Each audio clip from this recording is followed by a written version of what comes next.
So guys अभी हम लोग देखने वाले हैं कि यार टावर ऑफ एनॉय का हमारा ये वाला कोड काम कैसे करता है। तो इसमें हमको 3 स्टेटमेंट दी हुई हैं 1, 2 और 3। तो इन 3 स्टेटमेंट किस तरीके से काम करती है, अगर आपको ये समझना है तो आपको पहले वाला पार्ट इसका देखा होना चाहिए। ये वाला, इसमें हमारे पास में क्या था कि हमारे पास में 2 फंक्शन कॉल हो रहे थे, ठीक है। तो फिर हम लोगों ने ये बताया कि ऊपर वाला स्टेप प्री ऑर्डर है, बीच वाला इन ऑर्डर है और ये वाला पोस्ट ऑर्डर है। और मैंने आपको डॉट ला के बताया था कि काम किस तरीके से कर रहा है। तो फिर यहाँ पे हमारे पास में प्री ऑर्डर था, यहाँ पे हमारे पास में ये वाला इन ऑर्डर था और यहाँ पे हमारे पास में ये पोस्ट ऑर्डर था, ठीक है। यहाँ पे पोस्ट 2 है, यहाँ पर इन 2 है और यहाँ पे प्री 2 है, ठीक है। यहाँ पे तो प्री 3 है, ये है प्री 2। तो ये वाली चीज़ बिल्कुल ऐसा ही है हमारे पास में टावर ऑफ एनॉय का भी कोड। बस उसमें क्या चीज़ें नहीं हैं, एक ये वाली लाइन नहीं है और एक ये वाली लाइन नहीं है, बस इतनी लाइन है, ठीक है। ये हो गया हमारे पास में टावर ऑफ एनॉय का कोड इतना। इन दोनों लाइन को हटा दे तो उसमें बेसिकली क्या क्या नहीं हो रहा है उस हमारे पास में। उसमें हमारे पास में प्री वाला स्टेप नहीं हो रहा है, यानी कि ये वाला स्टेप नहीं हो रहा, और पोस्ट वाला स्टेप नहीं हो रहा, यानी कि ये वाला नहीं हो रहा। उसमें हमारे पास में कौन सा स्टेप हो रहा है, सिर्फ इनटू, यानी कि ये वाला। तो हमको सिर्फ ये वाली चीज़ें देखनी पड़ेंगी जो यहाँ से हमारे पास में घूम रही है, ये, ठीक है। तो चलो अभी हम लोग देखते हैं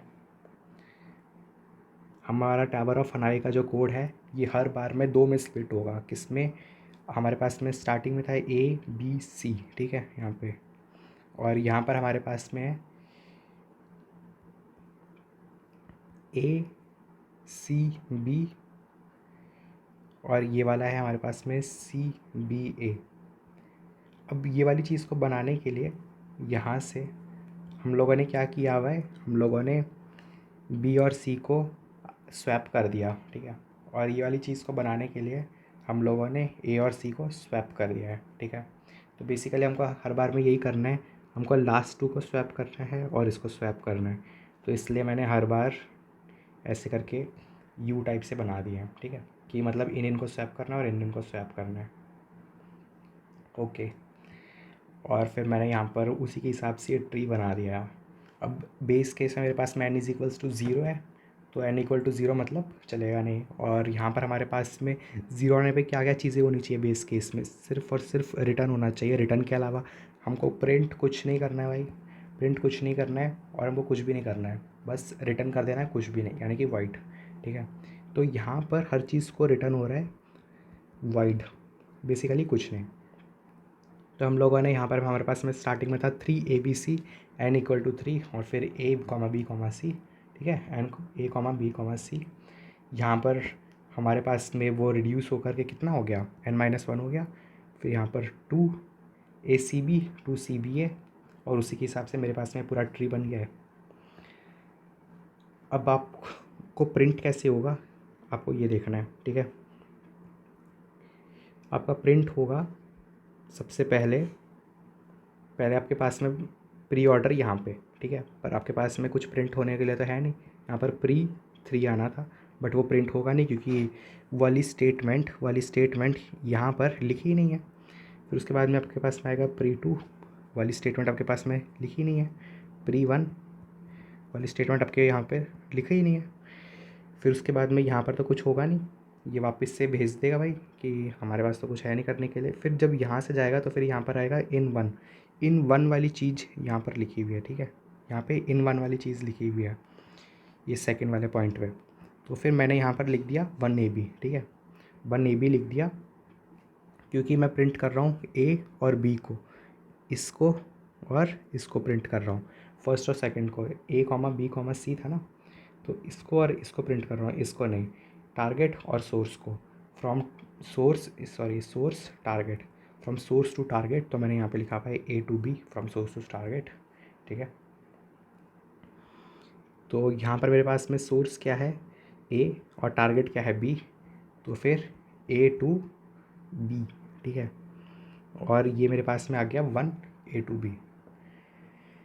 फिर उसके बाद में मेरे पास में ये यहाँ पर गया, फिर ये यहाँ पर गया, पोस्ट आना चाहिए था लेकिन पर पोस्ट यहाँ पर है नहीं, पोस्ट 1 आएगा, लेकिन पर पोस्ट 1 तो है नहीं हमारे पास में, क्योंकि हमारे पास में ये वाली स्टेटमेंट तो लिखी ही नहीं है।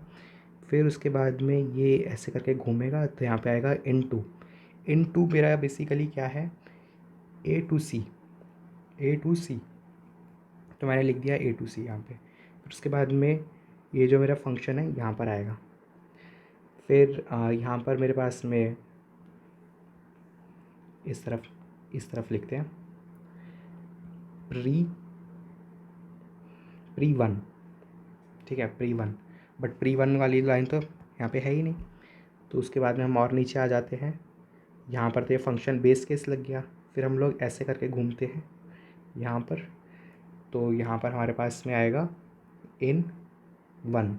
अब इन तो हमारे पास में है नहीं, मतलब इन नहीं लिखा हुआ है ना यहाँ पर, उसकी जगह पे लिखा हुआ है ए टू बी। तो मैं लिख देता हूँ B C, A to B का मतलब, और यहाँ पे बी सी ये लिखा हुआ है ना, from A to B, from B to C. ठीक है, समझ गए ना आप लोग फर्स्ट टू। तो बी सी लिख दिया और यहाँ पर मैंने 1 लिख दिया, तो यहाँ पे 1 बी सी आ गया।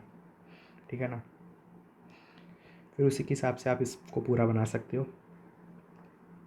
फिर उसके बाद में ये यहाँ पर जाएगा मेरे ख्याल से, हाँ बिल्कुल। और उसके बाद में हमारे पास में आ जाएगा, क्या आएगा, 3 आ जाएगा। फिर उसके बाद में हमारे पास में यहाँ पर आएगा, लेकिन पर ये तो चलेगा नहीं, प्री 2।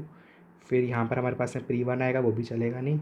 यहाँ पर तो बेस केस है, कुछ होगा नहीं बेस केस। फिर जब रिटर्न होगा 1 के पास में दोबारा से, तो वहाँ पे इन 1 आएगा, इन 1 यानी कि 1 सी ए।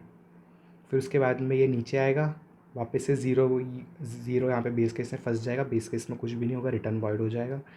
फिर हम लोग वापस से पीछे आएंगे, यहाँ पर हमारे पास में पोस्ट 1 आएगा, जो कि प्रिंट नहीं होगा नहीं क्योंकि कुछ लिखा नहीं है। और फिर यहाँ पर वो घूमेगा, तो फिर यहाँ पे आएगा 2 टाइम्स ऑफ 2 सी बी आ जाएगा।